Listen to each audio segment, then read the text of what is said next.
E essa automação, ela é obrigatória em qualquer workflow que vocês forem fazer. Ela é responsável por encaminhar o contato para um atendimento humano. A gente tem esse Node aqui, para você que não conhece, ele fica responsável por ser utilizado como uma tool. Então a gente consegue utilizar o nosso fluxo principal com outros fluxos secundários. Sempre que eu precisar de alguma automação específica, esse Node é responsável por ser a automação desse fluxo secundário. Então, basicamente, a gente precisa de algumas variáveis, como o nome do nosso cliente, o telefone, o motivo da intervenção humana, aqui a nossa instância do WhatsApp, e esse enviar para, que seria o número do nosso cliente ou o nosso número pessoal para receber essa solicitação do encaminhamento humano. Como que funciona? No fluxo principal de vocês já terão a LLM preferida de vocês. A gente vem aqui e adiciona uma Custom Tool. É só clicar aqui e aqui no canto direito a gente tem várias opções de Custom Tool. O meu pode estar aparecendo mais porque o meu N8N está atualizado, mas se o de vocês estiver com menos tools, eu recomendo atualizar o N8N, porque agora basicamente tudo pode ser Custom Tool. Mas o que a gente utiliza é essa aqui, chamar um workflow do N8N. Clica nesse ícone aqui, né, nesse Call N8N Workflow Tool, que essa é a tool que chama automações no N8N, e a gente coloca aqui, sei lá, time comercial. Chame essa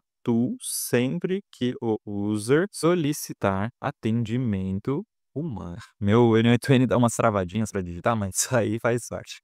Basicamente aqui, ó, a gente seleciona a nossa lista de workflows. E o workflow que eu utilizo é atendimento humano. Ele pede algumas informações aqui, adicionais, e eu gosto de passar algumas informações fixas. Então, por exemplo, qual é a instância que eu vou utilizar, qual que é a instância que vai me enviar. Normalmente é a própria instância do WhatsApp do seu cliente. Então, ele tem um número lá que já está conectado na Evolution API, que é a nossa API, que a gente faz as conexões do WhatsApp com as automações. E aqui eu tenho uma instância chamada teste. Então, sempre que eu precisar receber a mensagem de uma solicitação de atendimento humano, a instância que vai me enviar isso é a instância teste. Então, enviar para, aqui você coloca seu número. Então, basicamente, esses são os dados fixos. A gente pode puxar informações também do JSON. A gente abre essas chaves aqui, coloca asteriscos, e aí eu poderia puxar de algum JSON ou de algum edit field que eu já tenho as informações do lead que eu coleto, mas eu vou puxar do From AI. E o que seria isso? Basicamente, a inteligência artificial preenche esse campo. Eu só preciso abrir esse tipo de aspas aqui e eu coloco o nome dessa variável, coloco uma vírgula e abro mais duas chavinhas ali, duas aspas, e coloco a descrição, que seria nome do contato que deseja solicitar atendimento. Basicamente isso. Eu posso copiar essa From AI aqui e substituir só as variáveis. Importante deixar como expressão, porque essa aqui é uma expressão que a gente abre chaves, uma expressão JavaScript. Então a gente consegue passar como se fosse variável. Nome, telefone, número de telefone do cliente. Formate assim, 55, 1, 2, 3, 4, 1, 2, 3, 4. E assim ele já padroniza. Ah, mas João, onde que ele pega essas informações? Um detalhe bem importante, né? Porque a IA não vai saber nem o nome nem o telefone, a não ser que ela peça. Então eu costumo passar essas variáveis juntamente com o System Prompt. Tem informações que eu já passo ali no System Prompt, como por exemplo, uma informação que eu sempre costumo passar é a variável now. Seria, peraí, now, isso, em que, por ser variável, eu tenho que colocar o ícone de cifrão. E basicamente seria isso. Normalmente eu uso ela em um outro formato. Aqui a gente consegue formatar dia, mês e ano, por exemplo. E aí eu posso dar um espaço HH, dois pontos CMM. Então, aqui é o dia, mês e ano e hora. O ano eu posso deixar só o final. O hífen eu posso substituir por barras. E assim a gente já tem uma formatação muito mais apresentável. Essas variáveis assim, em Java, eu costumo passar no próprio System Prompt. Então, às vezes eu tenho um if ali, como por exemplo, dados. Então, ponto item, ponto JSON, ponto nome, por exemplo. Aí essa é a variável do nome do cliente. Ponto hífen, ponto JSON, ponto telefone. Então, eu opto às vezes por passar como os dados fixos diretamente no System Prompt da IA. É interessante essa forma. E o motivo aqui, isso é interessante. Deixa eu só copiar aqui para não precisar digitar tudo de novo. From AI, motivo. E aqui a gente coloca por que que o lead quer atendimento humano. É motivo pelo qual o lead deseja solicitar atendimento humano. Se você quiser, você pode exemplificar também. Exemplo. O bom dessas descrições é que quanto mais específico você for, mais fácil a IA preenche esses dados. Mais fácil ela coletar com exatidão. Exemplo. O cliente deseja falar a respeito de produtos capilares. O orçamento dele ficou em, sei lá, R$ 140. Então, você já recebe o nome do lead, o telefone, o motivo que ele quer atendimento humano e o contato dele, basicamente. A gente passa essas variáveis aqui, a IA automaticamente ela lê as descrições da tool. Então, você não precisa escrever no system prompt dela o funcionamento das tools. Claro, se você exemplificar ali em quais casos ela deve encaminhar para o humano, fica melhor. Só que na maioria das vezes, em caso de atendimento humano, quando tem alguma informação que o lead pergunta que não tenha no roteiro, ele automaticamente já encaminha para um humano. Isso é legal. Ou quando o lead solicita, poxa, quero falar com a atendente. Ela já sabe que é essa tool que ela tem que usar.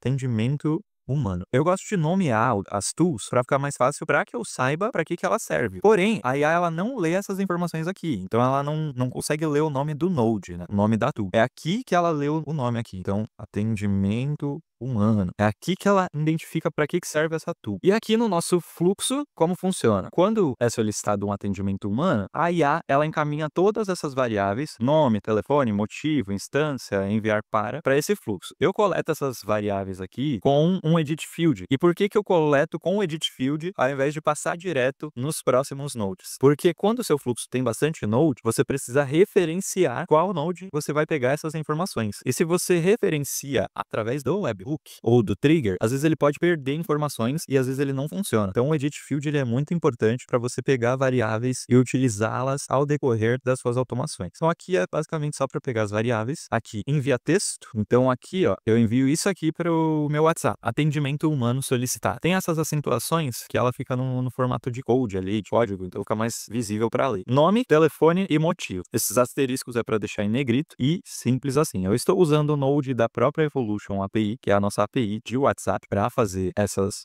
requisições. Caso você não tenha esse Node, é muito simples instalar. Você vem aqui no canto esquerdo da sua automação, no canto inferior esquerdo, clica nos 3 pontinhos e clica séries. No canto esquerdo também, eu não sei se vai dar para ver porque minha câmera tá na frente, mas a gente tem uma opção chamada Community Nodes. Clicou em Community Nodes, a gente consegue instalar vários nodes ali de maneira simplificada. Então, como eu atualizei meu N8N, os outros eu preciso reinstalar aqui, mas é bem tranquilo. Então, vamos supor que, sei lá, por algum motivo eu precise instalar o node da AppFi. Eu clico em Install, colo esse comando, aceito os termos e clico em Instalar. A mesma coisa para Evolution ali, ó. N8N, Nodes, Evolution, API. Basicamente isso. Então aqui, ó, já está instalado, já conseguiria usar esse Community Nodes. Então aqui a gente tem o endpoint de enviar texto e o enviar contato, que é o que eu nunca vi ninguém fazendo. Ele basicamente facilita, seria através do recurso de mensagens, enviar contato. E aqui é onde eu passo o nome da instância, o telefone, o lead que solicitou atendimento humano. Aqui eu já coloco o